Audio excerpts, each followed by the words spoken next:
도와주는 줄 알았더니 도둑이었다라는 건데요. 도와주려고 접근을 하고 도둑질을 해간 건가 봐요. 네, 그렇습니다. 정확합니다. 참기름을 사기 위해서 전통시장에 들른 할머니가 있습니다. 그런데 그 할머니 옆으로 낯선 여성이 등장을 했습니다. 처음에는 할머니를 부축하는 듯한 모습이었어요. 도와주려는 건가 싶었는데 네. 내가 순간 마술 본 건가 싶은 황당한 장면이 펼쳐지기 시작합니다. 영상으로 확인해 보시죠.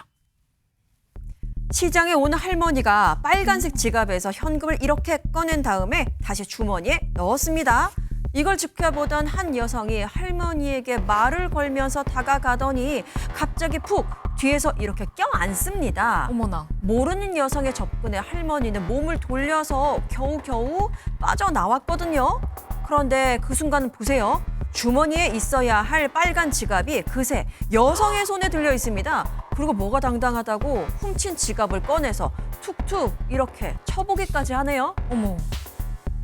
아니 정말 순식간에 할머니 주머니에서 지갑을 빼가는 모습이었어요. 김현주 평론가님 어떻게 보셨나요? 그러니까 중간에 참기름 사면서 지갑을 꺼냈을 때부터 눈독을 들이고 그렇죠. 있었던 모양입니다. 이 60대 여성은 이 할머니에게 다가가서 자연스러운 듯 말을 걸었어요. 한 2, 3천 원만 빌려주세요 하면서 뒤에서 포옹하듯한 그런 태도를 취했잖아요. 근데 생전 모르는 사람한테 왜 2, 3천 원을 빌려달라고 하는 것일까요? 이거는 주의를 분산시키기 위한 그런 작전이 아니었나라고 생각이 됩니다.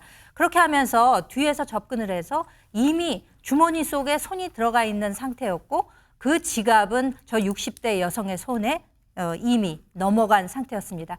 근데 저 지갑을 잃어버린 분은 그 사실을 알았을까요?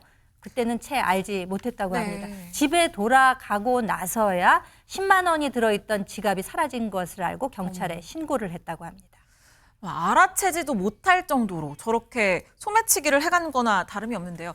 저 절도범 이번이 한 번의 범죄가 아니었을 것 같습니다. 경찰 이야기 들어보시죠.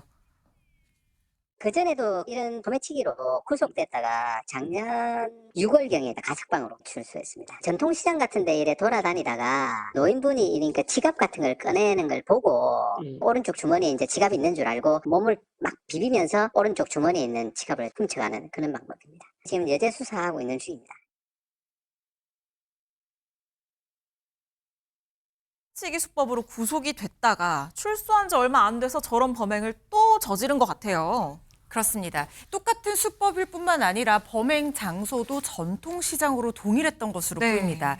이 60대 여성 절도범이요. 이전에도 전통시장을 저렇게 돌아다니면서 이 노인분들이 물건에 정신이 팔린 틈을 타서 이런 소매치기 행각을 벌이다가 잡혀서 구속이 됐고 지난해 6월에 출소를 한 상태였는데 그렇다고 하면 형 집행이 종료된 지 채 3년이 되지 않은 누범 기간 중에 또 동종의 범죄를 저지른 상황인 거거든요. 그렇죠. 경찰이 전통시장에서 노인분들은 카드를 잘 안 쓰고 현금을 많이 쓰니까 이걸 노려서 이런 범죄를 저지른 것 같다 이렇게 얘기를 했고 지금 절도 혐의로 60대 여성을 입건한 뒤에 정확한 범행 경위를 수사 중인 상황인데 이런 상황에서 누범 가중이 된다고 하면 법정형의 최대 장기 2배까지 가중을 할 수가 있습니다. 일반 절도죄 같은 경우에는 최대 6년형의 징역형으로 규정이 되어 있으니까 단순 계산하면 법정형 최대 12년형까지 선고가 가능하다는 얘기인데 만약에 이 사람이 지금 알려진 이 전과 말고 이전에 또 한 번의 실형을 산 전력이 있다라고 하면 동종 범죄로요. 그럼 그때는 특가법이 적용이 돼서요. 네. 이 경우에는 최대 3년에서 25년형까지도 선고를 할 수가 있거든요. 처벌도 무거울 뿐만 아니라 이런 상습성을 보이는 절도범 같은 경우에는 구속될 가능성도 매우 높습니다. 최명계 원장님.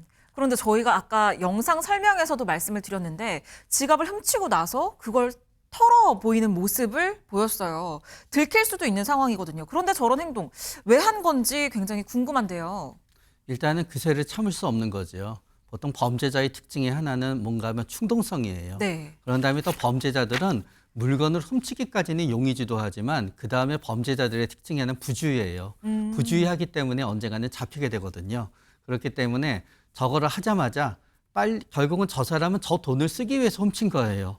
그러니까 저거를 훔치자마자 빨리 돈을 확인하고 빨리 그 돈을 써버리고 그런 다음에 나중에 증거가 될 수 있는 저 지갑은 어딘가 없애서 자기는 그런 일이 없다고 잡아떼면 되겠지라고 스스로 그냥 생각한 거지요. 그래서 지갑을 빨리 없애기 위해서라도 돈은 빨리 꺼내야 됩니다.